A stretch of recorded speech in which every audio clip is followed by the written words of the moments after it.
দর্শক, আমি এই মুহূর্তে আছি নেত্রকোনা জেলা মদন উপজেলা কাইটাল ইউনিয়নে। গতকাল থেকে সারা বাংলাদেশব্যাপী যে বিষয়টি সবচেয়ে আলোচিত হয়েছে, 11 বছরের একটি বাচ্চা অন্তঃসত্ত্বা হয়েছে। এই ঘটনাটি ঠিক আমার পাশে যে মসজিদটি দেখতে পাচ্ছেন, এই মসজিদটির পাশে যে বারান্দা আছে, সেই বারান্দা কোয়ার্টারে কিন্তু হয়েছে। এবং আমার ঠিক এই পাশেই যে মাদ্রাসাটি দেখতে পাচ্ছেন, এখানে কিন্তু সেই মাদ্রাসাটি অবস্থিত। আমি এখানে সকাল থেকে এসেছি, এসে দেখেছি যে এখানে কিন্তু এই মুহূর্তে কেউ নেই, একেবারে খালি পড়ে আছে। শিশু বাচ্চাদের যে পড়ার টেবিল সহ অন্যান্য বিষয়গুলো এখানে সেভাবে আছে। এখানে আশেপাশে মানুষদেরকে দেখেছি যে মোটামুটি এখানে কেউ উপস্থিত নয়, একেবারেই এই শুনশান নীরবতা। মেয়ে আমার মা বাপের কাছে থাকতো, মাদ্রাসাত পড়ার দিছি। তো পড়ার দেওয়ার পরে মানে আমি বাড়িতে আসলাম। তো আসার পরে দেখলাম আমার মনে করেন একটু পেটটা বড় বড়, আমার মেয়েও কিছু বলছে না। তো না বললাতে আমি বললাম যে তোর পেটটা বড় এরকম। তো আমি মনে করেন ডাক্তারের কাছে গিয়ে পরীক্ষা করলাম। তো ছোট মানুষ হইতে পারে, অন্য কোনো সমস্যাও থাকতে পারে। বলেন না অন্য সমস্যা না, 6 মাসের প্রেগনেন্ট। ও তারপরে আবার চাপ দিলাম ওরে, বলে কার লগে তোর এই ঘটনা। তো বললো বলে সাগর হুজুরের লগে এরকম। তো সাগর হুজুর মনে করেন আমরা ঘটনা কিছু শুনছে, শোনার পরে দিয়ে মনে করেন ফলাতো ওরে পাওয়া গেছে না। তার ভাইয়ে মনে করেন আগে আমার বলছিল বলে এটা সমাধানও যাই, আমরা সমাধানও যাইতাম না। ও মনে করেন আমার আশা দিয়ে দিয়ে এরকম রাখছে। এখন বর্তমানে মামলা করছি।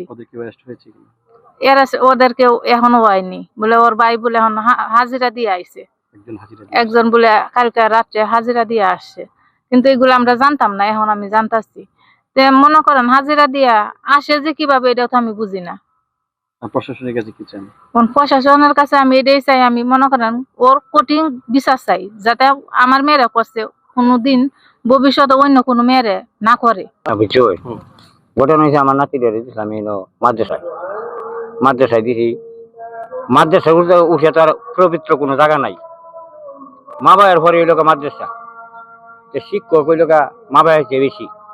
তো হঠাৎ করে তার মা শুইছে, শুয়ার পরে হেডের মাঝে নিয়ে বাদ করছে।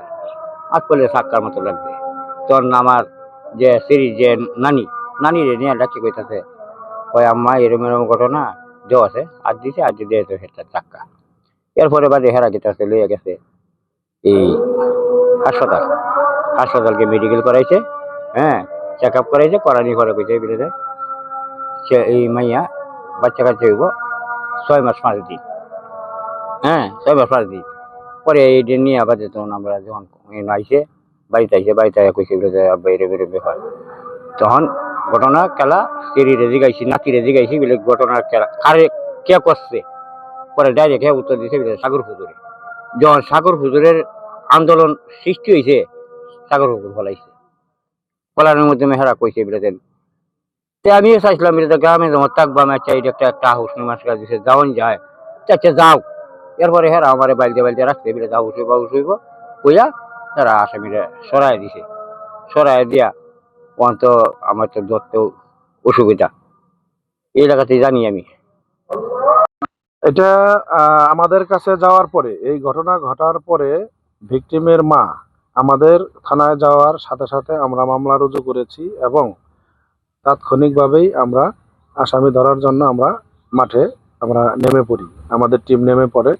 আমরা আসামিকে এখনো ধরতে পারি নাই। আর মামলা রুজু করতে আমাদের কোনো ডিলে হয় নাই। যাওয়ার সাথে সাথে আমরা মামলা থানায় রুজু করেছি এবং সাথে সাথে আমরা টিম বের করে দিয়েছি তাৎক্ষণিকভাবে। আমাদের টিম এখনো কাজে নিয়োজিত আছে আসামি ধরার জন্য। আমাদের এসপি স্যারও বলেছেন যে আসামি ধরতে হবে, আমাদের ঊর্ধ্বতন কর্তৃপক্ষ। সেভাবে আমরা মাঠে আছি, এখনো মাঠে আছি।